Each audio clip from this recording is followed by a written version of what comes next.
ก็ปัจกรรมที่ Microsoft Word យើងមានកន្លែងច្រើនណាស់ដែលបងប្អូនយើងអាចធ្វើវាបានហើយងាយស្រួលចំណេញពេលវេលាក្នុងការធ្វើកិច្ចការខ្ញុំឧទាហរណ៍មួយកន្លែងថ្ងៃខែនេះបាទកន្លែងថ្ងៃខែខាងលើនេះបងប្អូនមើលនេះឃើញទេថ្ងៃនេះគឺខ្ញុំមិនបាច់វាយក៏បានដែរចុចជ្រើសរើសតែម្ដងឃើញទេនេះអញ្ចឹងច័ន្ទអង្គារពុធពហុសុក្រសៅរ៍អីយើងអាចកំណត់បានអញ្ចឹងខ្ញុំដាក់ថ្ងៃអង្គារឃើញទេបាទប្រហែលកើតទីរួចនេះចុចជ្រើសមកថ្ងៃអង្គារម៉ានឧទាហរណ៍ចឹងណា4អីកើតទេបាទឃើញទេបាទកើតក៏បានរួចក៏បានយើងអាចកំណត់បានខែបាទខែនេះណាមានមកកាផ្លេបាទឬខែអីខែហ្នឹងខែ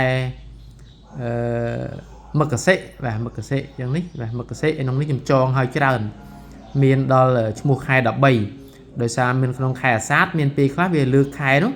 មានបឋមអាសាឍមានទុតិយអាសាឍអីយើងអាចដាក់បានឃើញទេមករាបាទឆ្នាំម្សាញ់នេះមានទៀត